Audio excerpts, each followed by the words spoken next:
Good evening, everyone. My name is Allie Senator. I am a registered dietitian out of the ShopRite in Hoboken, and I'm here today to speak to you about healthy eating for the holidays. So first, we're going to start off with some holiday do's and don'ts. I'd like to touch on the fact that holidays are a time to share new recipes, traditions. It's not really a time to be so restrictive, even though we may feel the urge to, after having a really heavy meal, not eat the next day or change some of our usual habits. It's a time for making memories and savoring and enjoying our food, understanding that holiday foods can be enjoyed in moderation before the holidays, not just on a particular specific day like Thanksgiving or Christmas. It's a time to recognize our hunger cues and pay attention to what our body is telling us. And it's a time to know how to build your own plate so that you're creating balance, supporting satiety, and supporting overall satisfaction with your meal and your body. Balancing your plate with veggies, starches, and protein is definitely my #1 holiday do. And honoring cravings and allowing a portion of your favorite dessert and checking in with those hunger cues to when we feel our best. So usually at the 3/4 mark of when we're almost complete with our meal, I usually suggest to check in, see how you're feeling, if you want to finish your plate, or if you find that you are full as is. Some holiday don'ts, so over-restricting or saving calories for later. Around this time of year, this is something I see a lot in my practice in the store. Binging on desserts that we deprive ourselves of. So there's a lot of evidence that suggests if we include some of these foods that we enjoy, like some of the recipes like I'm going to be sharing with you today, we might have better long-term success as opposed to avoiding them, and then binging. Exercising to earn your holiday meal. This is definitely something I advise against. Food does not need to be earned. It's there to be enjoyed. And going to a holiday dinner feeling ravenous. This is another thing that I see very often that I try to encourage people to avoid. I would usually suggest on a normal day or a holiday, try to eat as best as you can, balanced at breakfast, lunch, still enjoy your snack, and then go into the meal feeling comfortable and not ravenous. We definitely don't want you to feel obligated to finish your plate, but again, checking in with hunger cues is definitely very important. We want you to avoid rejecting specific foods out of fear or anxiety, because this is a time for family. This is a time for sharing different foods with your friends and family. We definitely don't want it to harbor any ill feelings or chronic dieting behaviors. Having someone make a plate for you might be a gesture of kindness, but if you are trying to stay in tune with your needs and your goals, I highly suggest that you try to make your own plate. We're going to talk about how to do that. The ultimate goal is to foster a healthy relationship with food. And that's all year round, not just around the holidays. So if you go to your holiday party and you are surveying your options, I usually recommend look at what's on the table for appetizers and look at what is on the table for your meal. If you go to a Thanksgiving buffet or a Christmas buffet, keep in mind that they do put the starches first so that you fill up on those. So make sure you take a survey of what's available. So for appetizers, survey the table, add to your plate sparingly, 1 piece instead of 3, so you can try and see if you like it. Eat what you like. Don't feel obligated to eat every single thing just because it's there to feel your best. And remember, there's a whole dinner on the way. For your meal, identify what is available in the form of protein. That could be a holiday roasted fish or turkey or ham. What's available in the form of carbohydrates or grains. That could be a really nice wild rice stuffing or some mashed potatoes or roasted potatoes or even sweet potatoes. And what's available in the form of veggies. So there might be some Brussels sprouts on the table, some salad, and we want to try to build a balanced plate with these options. There's always a way to enjoy it a little bit better. Add only what you think you'll be able to comfortably eat. So this is what we're going for. Half of our plate, we'd like to survey the environment and see what non-starchy vegetables are available. On this plate, we have some carrots and we have some green beans, looks like a green bean casserole. filling up half of our plate. This will provide a lot of vitamins, minerals, fiber, and not as many carbs as if we filled it up with stuffing. We still want to include some form of carbohydrate and be able to enjoy that. So you can put your grains and your potatoes, any other starches, noodles, or rices in your corner of your plate, about a quarter of your plate. And a quarter of our plate, we also want to fill up with protein, whether that is a roast turkey or chicken or what have you. We want to consider that it should be about a quarter of our plate. Looking for the lean meats like the breast and enjoying the dark meat in moderation. That's if you're trying to really watch for weight maintenance and keep in mind balance. So just kind of doing a side-by-side of what a typical Thanksgiving plate might look like without mindfulness and a mindful plate, what it would look like. Of course, the holidays only account for a very small amount of time in the year, but if we're on a good routine of feeling our best and making better choices and choosing balance, this is kind of what we're shooting for. So we have some lean turkey. It looks like we have some gravy, nothing wrong with that. We have a couple of portions of starches, looks like sweet potato and stuffing, and some whole berry cranberry, which is awesome. We have this in our store. It's definitely my favorite. And we have half of our plate here with some salad and some green beans. So this is a beautiful plate. Definitely won't feel as sluggish after having as many fats as on this plate. So of course it is okay to enjoy all of these foods as is, and there's no time restraint to when we can enjoy them, but we want to consider what's going to make us feel our best.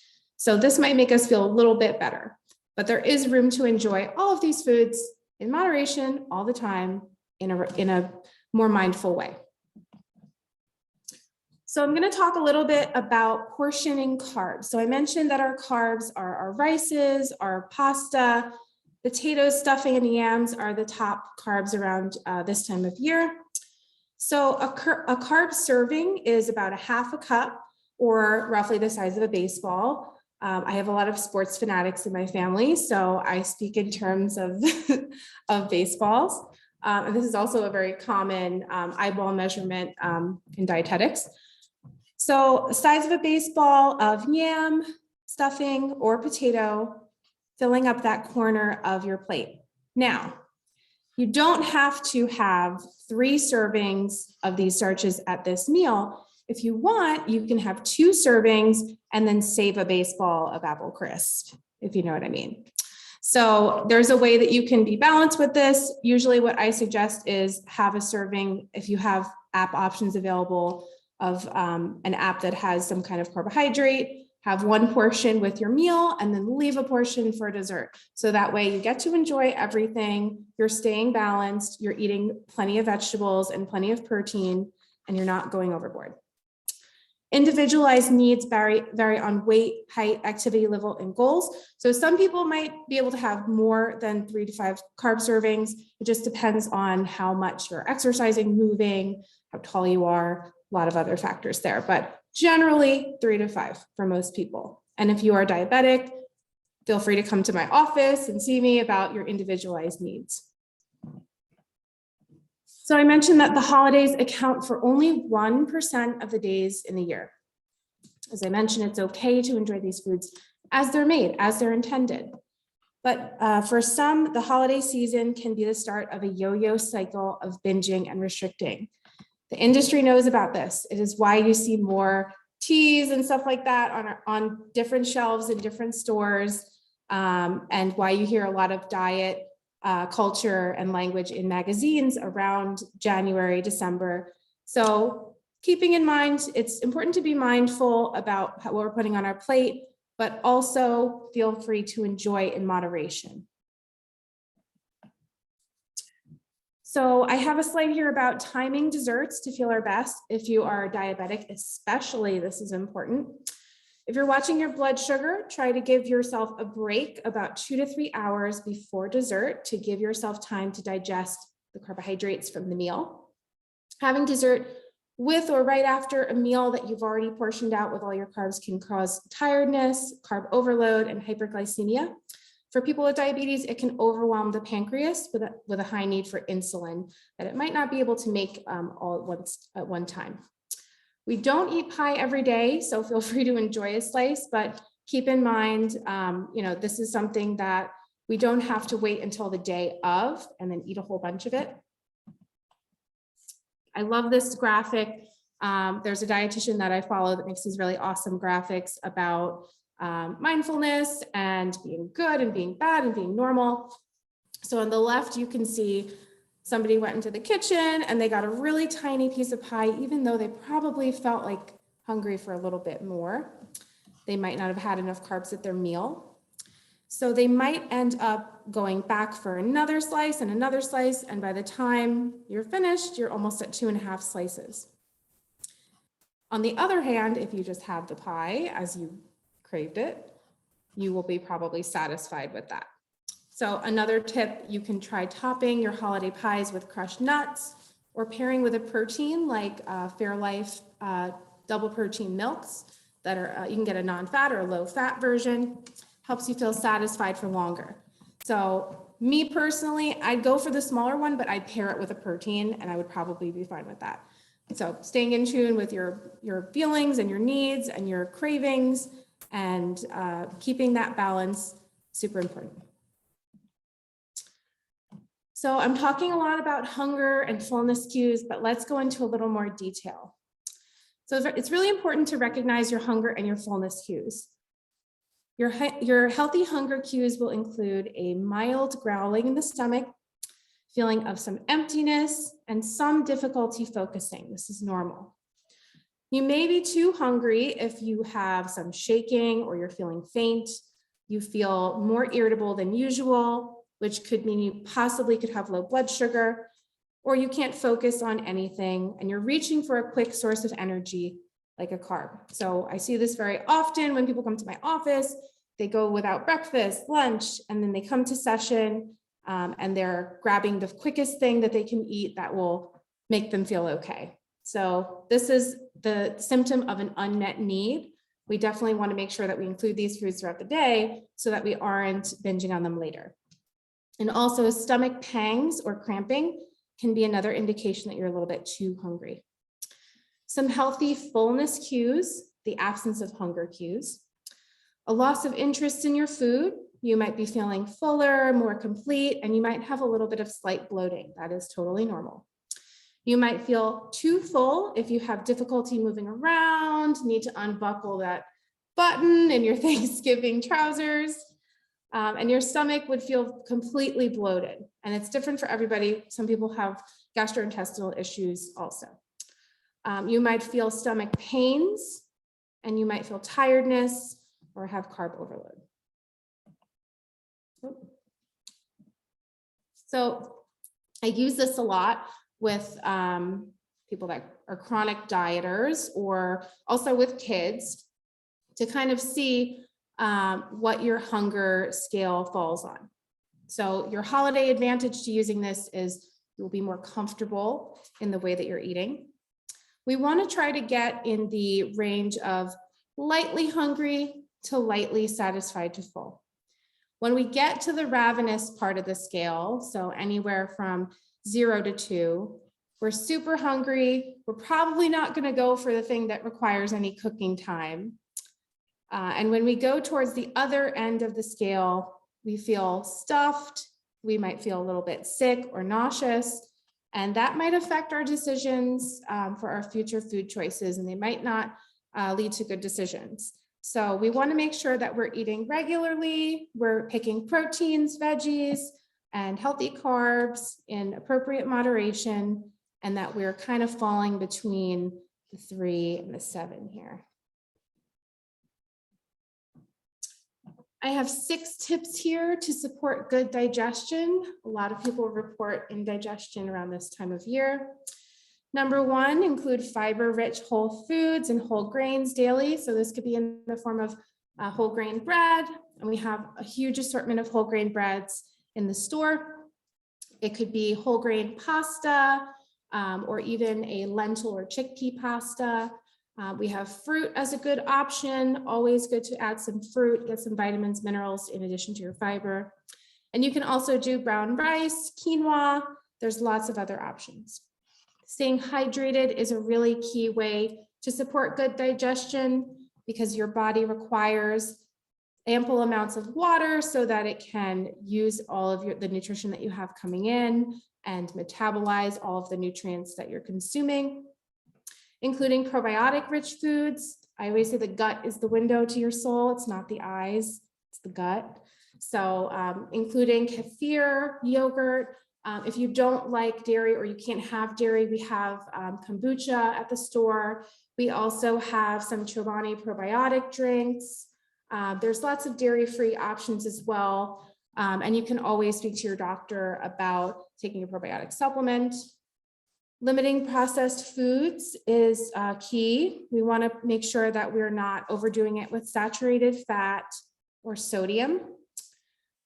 In moderation, these foods are fine, but we want to consider if we're eating a whole lot of one type of food, we might not be getting enough fruits and vegetables in. So we want to make sure that there's a good balance there. Limiting alcohol can help you support good digestion, and limiting smoking as well. Getting in more movement that you enjoy. So I definitely don't recommend going for a run after a Thanksgiving meal. It's definitely not necessary. But if you can incorporate some team sports, some family sports or activities, something that you enjoy that supports a good relationship with food and eating and nutrition, definitely sounds like a good idea. And limiting stressors to the best of your ability, especially around the holidays. I know it's crazy. I'm always stressed in the kitchen. I have a slide here about peppermint for indigestion. So studies have shown that peppermint capsules can relieve bloating and symptoms related to IBS. Herbal peppermint tea, readily available, much cheaper, can provide similar benefits. So definitely speak with your doctor about potentially including this to maybe relieve some indigestion. Can promote a reduced frequency and severity of abdominal pain, reduce incidence of nausea. Actually, this is recommended in the nursing home sometimes when people are nauseous after medications.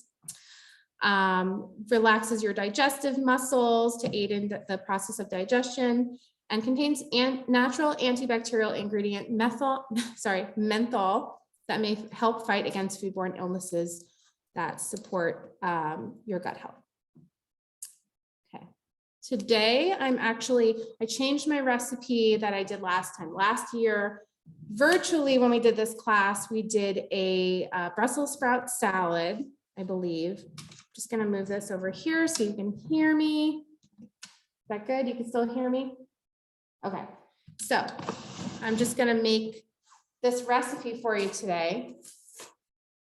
So for all of our attendees in person, you get to enjoy some apple nachos today. All of you. All right, any allergies, any nut allergies here? Okay, good. Okay, so I've sliced up 2 different types of apples. I have some Honeycrisp and I have some Granny Smith. And I have a nice little disposable tray here with my apples. And has anybody had a Take 5 bar with the nuts and the caramel?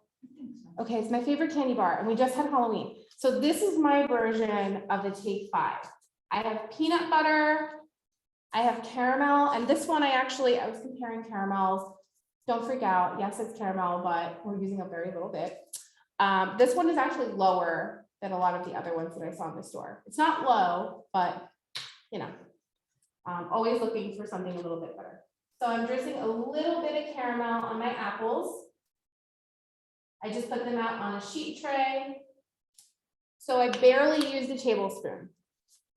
So the serving is 2 tablespoons, barely used. And this could easily feed 4 people.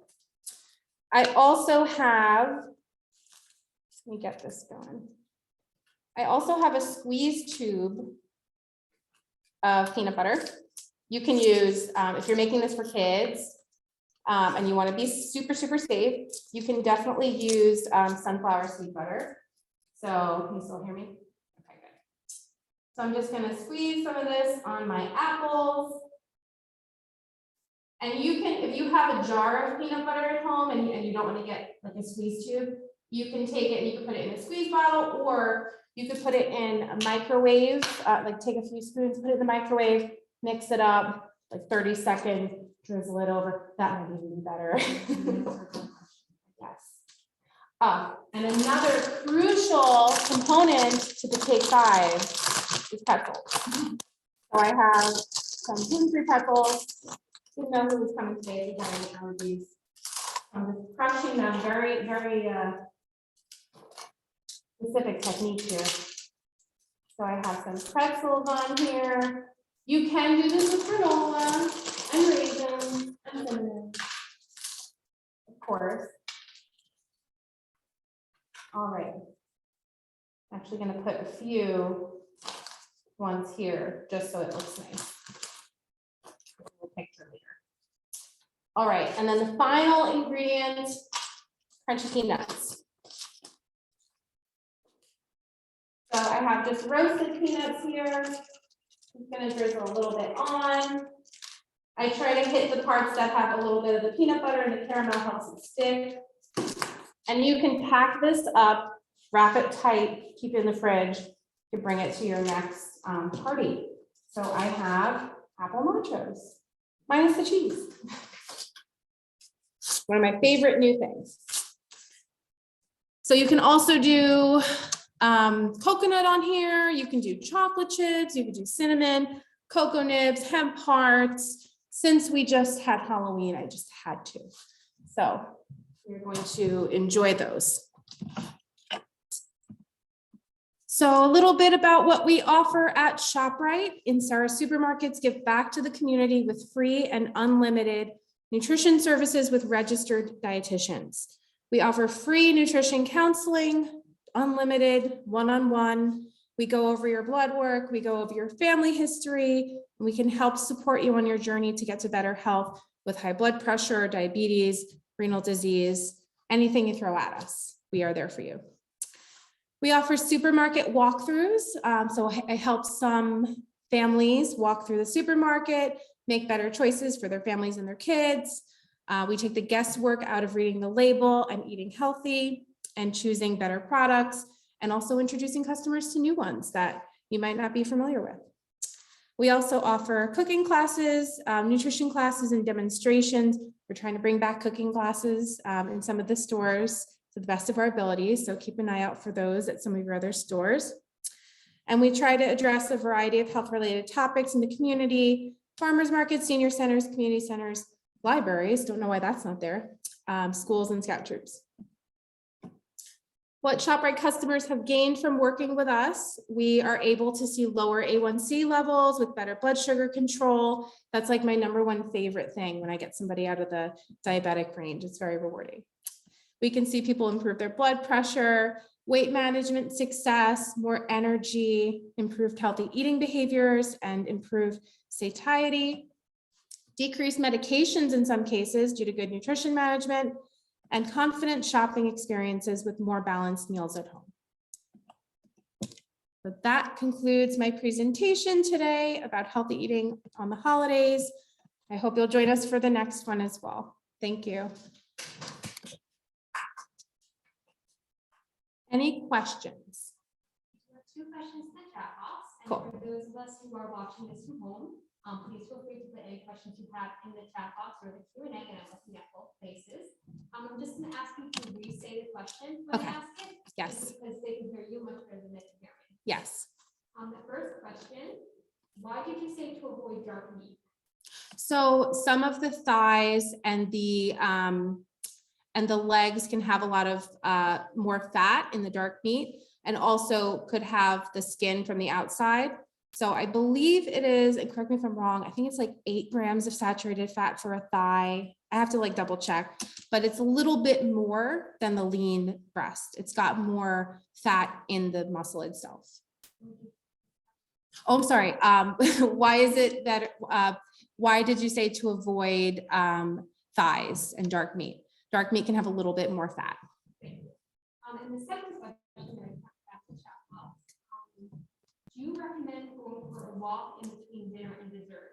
Is that effective to help digestion and overindulgence? Okay, so do I recommend going for a walk in between dinner and dessert? Yes, if you're comfortable doing that, it can actually help with digestion and bringing your blood sugar down. Especially if you're somebody who deals with blood sugar issues, it can help your body improve its insulin production, which can help you use the carbohydrates that you just ate. Yes, brings it to the cells. Any other questions? No. Right, thank you all so much. Thanks for having me. All right, thank you so much for coming this evening. All right, for those of you who are watching at home, have a good evening.